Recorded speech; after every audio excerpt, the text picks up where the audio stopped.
Hello everyone, welcome back to my channel. आज मैले हजुरहरूलाई आपको सुकुटी अचारको रेसिपी लिएर आइरहेको छु। सो भिडियो के कस्तो लाग्छ मन परेमा लाइक कमेन्ट सेयर र सब्सक्राइब गर्न भने नभुल्नु होला। सो फर्स्टमा मैले आपको बोक्रालाई फालेको छु। हजुरहरूले आपको बोक्रा नफालिकन पनि बनाउन सक्नुहुनेछ। सो यसरी आपको बोक्रा फालिसकेपछि यसलाई मैले यसरी मसिनो गरेर काटेको छु। हजुरहरूले पनि आफूलाई मनपर्ने साइजमा काट्न सक्नुहुनेछ। सो यसरी आफूलाई काटिसकेपछि अब यसमा हामीले नुन र बेसारलाई मोल्नु पर्ने हुन्छ। सो यसरी नुन र बेसार मोल्दाखेरिमा आफूबाट निस्कने सबै पानीहरू निस्किन्छ र यसरी मोलिसकेपछि अब हामीले यो आफूलाई दिनभरि टन्टलापुरे घाममा मजाले सुकाउनु पर्ने हुन्छ। सो मैले यसरी नुन र बेसारलाई मोलिसकेपछि आफूलाई लगेर घाममा सुकाउन राखेको छु। यसरी हामीले यो पातलो गरेर सुकायो भने हाम्रो यो आँप चाहिँ चाँडै नै सुक्छ। सो मेरो यो आँप चाहिँ सुकेर रेडी भइसकेको छ।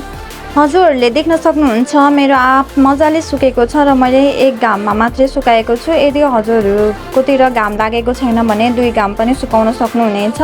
सो अब मैले अचार बनाउनको लागि कराई बसाले। हाम्रो कराई तातिसकेको छ र यसरी तातिसकेको कराईमा मैले तेललाई एड गरेँ। हजुरहरूले तेल आफूले कति क्वान्टिटीमा बनाउन लाग्नु भएको छ त्यही अनुसारले नै राख्न सक्नुहुनेछ। सो यसरी अब तेल खारिसकेपछि अब यसमा हामीले मेथी, जिरा, पानजिरा, सुकेको खुर्सानी र ज्वानोलाई फुराउनु पर्ने हुन्छ। सो यसरी सबै मसलाहरूलाई फुराइसकेपछि अब यसमा हामीले सुकाएर राखेको आँपलाई पनि यसमा राख्नुपर्ने हुन्छ।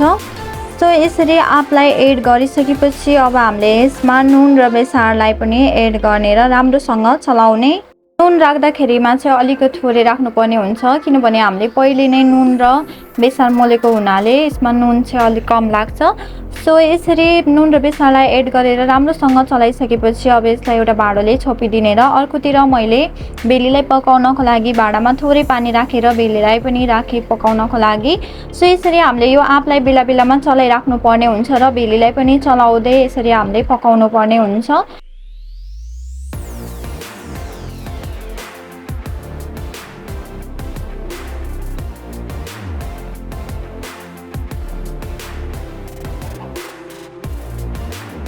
सो केही समय यसरी चलाउँदै पकाइसकेपछि अब यो हाम्रो बेली पनि पग्लिसकेको छ र यो हाम्रो आँप पनि पाकेर रेडी भइसकेको छ। सो यसरी आँपलाई एकछिन भुटिसकेपछि अब यसमा हामीले यो पग्लिएको बेलीलाई चाहिँ छान्नीले छानेर हाल्नुपर्ने हुन्छ। सो हाम्रो यो बेलीमा चाहिँ मसिनो मसिनो बालुवाहरू हुने भएकोले हामीले जहिले पनि बेलीलाई एड गर्दाखेरिमा छानेर मात्रै एड गर्नुपर्ने हुन्छ, नत्र भने हाम्रो यो अचारमा चाहिँ किरी लाग्छ र खाँदाखेरिमा खासै राम्रो पनि हुँदैन र मिठो पनि हुँदैन। सो यसरी हजुरहरूले देख्न सक्नुहुन्छ हाम्रो यो बेलीबाट कति धेरै फोहोरहरू निस्किएको छ। यसरी आँपमा भेलीलाई एड गरिसकेपछि अब यसलाई हामीले लो हिटमा पकाउनु पर्ने हुन्छ र यसलाई बेला बेलामा चलाइराख्नु पर्ने हुन्छ। यदि हाम्रो ग्यासको हिट हाई भयो भने हाम्रो यो भेली चाहिँ डढ्न जान्छ र अचार चाहिँ मिठो हुँदैन। त्यही भएर हामीले ग्यासको हिटलाई चाहिँ लोमा राख्नुपर्ने हुन्छ।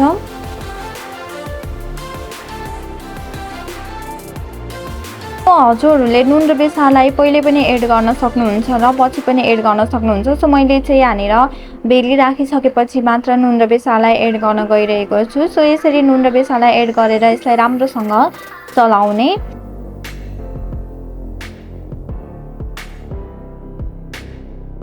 सो यसरी हामीले यो अचारलाई केही समय अब लो हिटमा चलाउँदै पकाउनु पर्ने हुन्छ। सो यदि हामीले चलाउन छोड्यो भने यो बेली चाहिँ हाम्रो पाक्दै जाँदाखेरिमा डढ्ने सम्भावना हुन्छ र भाँडामा टाँसिन्छ। त्यही भएर हामीले यो बेलीलाई नपाकुन्जेलसम्म राम्रोसँग मजाले चलाउँदै पकाउनु पर्ने हुन्छ र हाम्रो बेली राम्रोसँग पाकेन भने अचार चाहिँ छिटै बिग्रने हुन्छ। त्यही भएर हामीले यो बेलीलाई चाहिँ मजाले पकाउनु पर्ने हुन्छ।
यसरी केही समय पकाइसकेपछि हाम्रो यो अचार बनेर रेडी भइसकेको छ। हजुरहरूले पनि देख्न सक्नुहुन्छ, हेर्दै खाउँ खाउँ लाग्दो आँपको सुकुटी अचार बनेर रेडी भइसकेको छ। सो अब यसलाई हामीले केही समय सेलाउन दिनुपर्ने हुन्छ र यसलाई हामीले सिसीको डब्बामा खनाएर राख्नुपर्ने हुन्छ।